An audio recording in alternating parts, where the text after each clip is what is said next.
welcome back. This has been an exciting episode of Today on STV. My name is still Onos Obraya. And I'm Shade Ladipo. And thank you so much to Winfrey for that very instructive. Okay, that's a nice choice. Because, people talk about beauty and then the first thing is if you get your foundation wrong, it's all done. I feel like I should get some. Foundation? Yeah, I should get. But the chocolate is working, right? Okay. Whatever. So this is the part of the show where we talk about business, travel, tourism, finances, all of that. And today on the couch, yet again on TOS, yes! we have Damilola Oluwatoyinbo. It's great to be here. Yes, thank you for having me again. Dami, what's with the green, white, green? I know that you missed our October 1st edition last week. I mean, like, is this you saying, you know what, guys, I'm sorry, I should have been here last week, but Yeah, but green talks about vitality, talks about energy, talks about preservation, talks about fruitfulness. Green tea! Fist bump. Fist bump. We both have an obsession with green tea. For real. Okay, just I don't know what it is. Some honey in it, and that just makes it perfect. And when you add the ginger, let me tell Mr. Moses, honey. Mr. Moses, green tea, please. Can we have green tea for all three of us? Yes. Okay, so today we're going to be discussing the mindset of an entrepreneur. Absolutely. What does the word mindset mean? Who is an entrepreneur?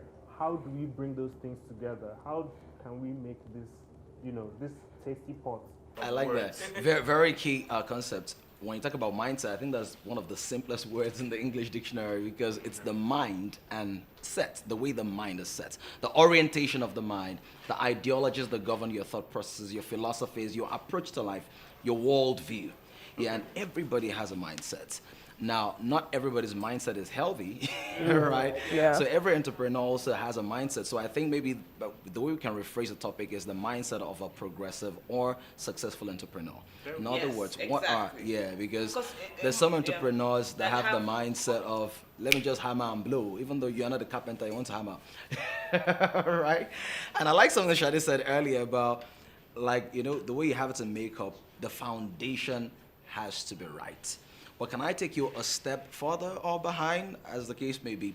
Before you apply a foundation, there's something you ladies do, which is what? Primer. No, cleansing, right? Oh, yeah, we cleanse the face, we exfoliating. And that is before we even do the makeup, yes. I didn't wake up like this. For somebody to be an effective entrepreneur, he needs to exfoliate. Yeah, because what you're doing in exfoliation is you're removing the dead cells, yes. So there are certain ideologies that will dead cells work in business. So things like gratification, instant gratification will not work for long-term success of any business. Now that's when you just generate some amount of money and you want to show the world that I've arrived. Even though you've never been to the airport, you haven't even taken off yet. You're like, I want the flaws. So the ideology of convenience has to be taken away because at the root of the word entrepreneur is being able to take risks. Can you be on the road to deliver the service by 11 p.m., sometimes midnight if you're working at an events company, set up an events business? Can you travel to a place you've never been to before? And do the job without complaining about the potholes on the road and how many policemen stopped you on your way there. So the convenience mentality needs to go. The early gratification mentality needs to go. The overt control mentality. It always has to be like this. It has to be me, my way or the highway. I'm the one doing everything. It will not work because you have a plethora of customers and clients, and many times if you've been in any kind of business, some customers can be crazy.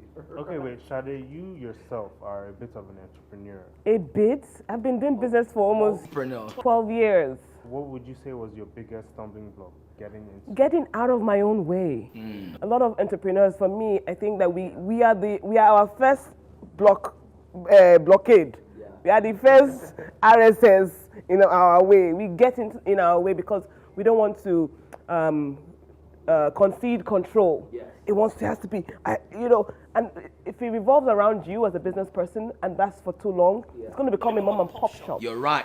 The minute you can't take yourself out of your business and it can't run, you got a problem. Yes. It becomes limited by the circumference of your personality. everything you can do, your ideas. So people are trying to give you feedback, maybe customers or investors, if you're favored enough to get some investors or clients. You're like, no, this is the way it has to be done.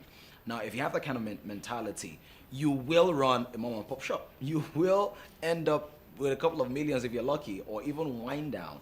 So the generosity of spirit or soul, the bandwidth of the entrepreneur must be flexible. Yeah. So you must be willing to say, okay, this is not my typical, but let's experiment this way.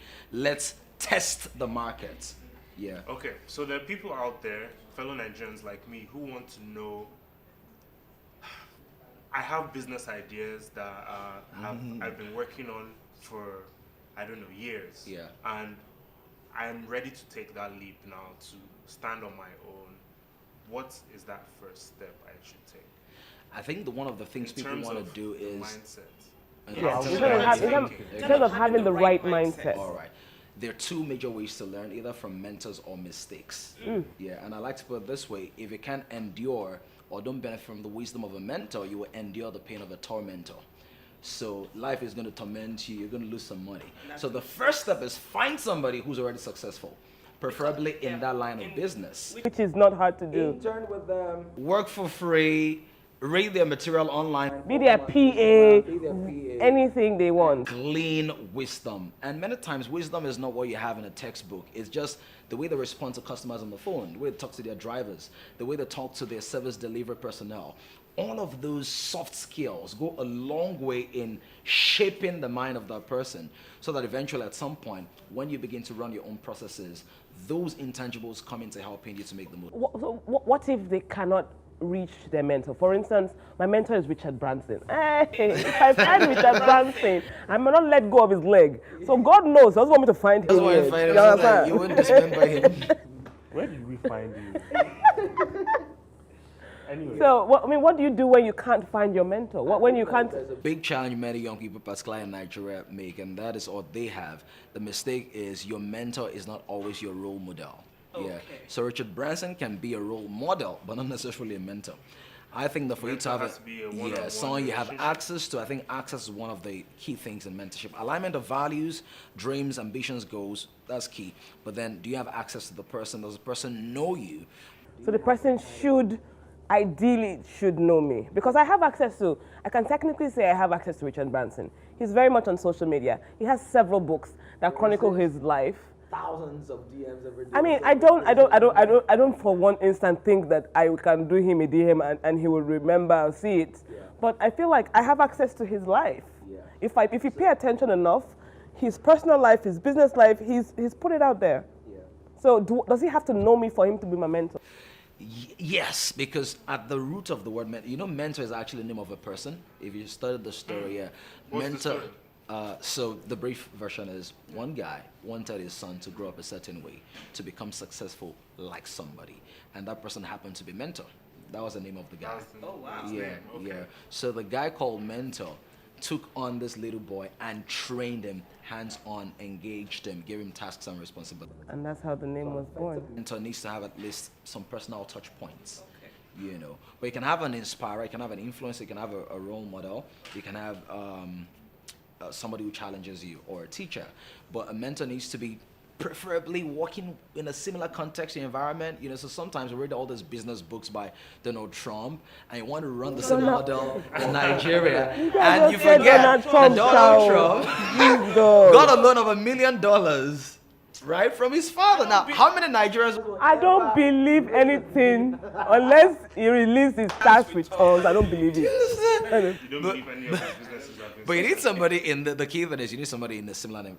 Okay, so apart from, so the first thing you said about changing mindset is finding someone who can be a mentor for you. What else would you say to change your Market mindset? research. Market research. Hit the streets. Yeah. And think about how is that consumer or prospect, Consumer. yeah, how are they thinking about your product? Because many times our ego inflates the virility of our ideas. In other words, in simpler English, when you have an idea you're so excited about, and your friends are like, dude, just calm down. Like, no, this is the idea that will change the world. Right? So you need to pick the brain of the people you're intending to sell the idea to find out, okay, what do you guys think about this? What would you like to find in a makeup set or a show? Let's say it's a YouTube show, an online show. What are your expectations of a fun show online? Market research, and many people in Nigeria downplay that. As long as you just have some money, maybe a shop somewhere, an idea, you feel you're good to go. But market research is extremely important. Apple spends hundreds of millions of dollars every year on market research, even though they already have a good customer base, but they are still asking themselves, how is the human consciousness evolving? So that we have iPhone XS and it's different from iPhone. Give us one more so we have 3. So the last thing is, this one is getting practical. Just get started. Because there are certain things you will never discover in the laboratory. Yeah, you have to be in the field. You have to do the field work. You have to make your mistakes. You have to annoy people. You have to fail in 1 or 2 ways. And you have to fail. PhD and have to take And you have to fail. Yeah. People always underestimate. People always underestimate failure. I think failure is part and parcel of being successful. What would you say was your biggest failure? That you Man, learned plenty. from? What's the biggest one? The one with weight? I mean, I lost money because I didn't do enough market research on something. Literally, I didn't fail, but for me it was a failure because at that point I've been in business for like 4 years. So for me, I how do you deal failed. with that? Like on a you mental die? health level, how do truth you is- deal with losing all this money? The first 2 years of my How do you business, feed yourself? the first 2 years of my business, I used to cry. Whenever something happened, I would cry. Oh, God, what would they say? And then after a while, I realized that what is the solution? Crying does nothing for me. So it mainly happens, okay, what's next? What do we do to correct the situation? True. That's how I work. Yeah. That's how I work. I usually tell Spend all people this money, for example, this failure has happened, right? You've lost money. Are you going to be begging your mom and dad? I usually tell people relatives, that. what happens when those guys... It's a good question because somebody's dealing with that right now. We're not making light of this at all. Yeah, we're not. There's somebody who's watching who's just lost maybe some millions of naira and all. I usually tell people there's no point crying over spilled milk. Because 2 things. Number 1, you dilute the milk the more, it becomes more useless. And number 2, your vision becomes blurred, so you can't see new opportunities. So I think number 1 is acknowledge the failure, yeah? Assess the failure, because sometimes the failure is not as bad as you think. Yeah. And number 3, analyze the failure.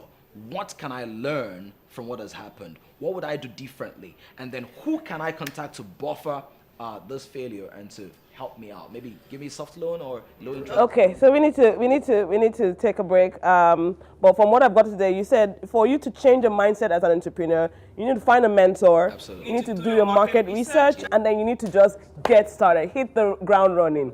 Thank you, Dami. We really appreciate you taking time again, and we are going to invite you again.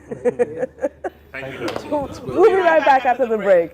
Stay informed every minute of every day with Silverbird TV Online. Get breaking news, entertainment and sports stories as it happens at your fingertips. Access the Silverbird homepage on the go with our mobile app. Plus, you can watch all the coolest videos on your YouTube channel. Find out what's trending on Silverbird TV. Subscribe, follow, and like.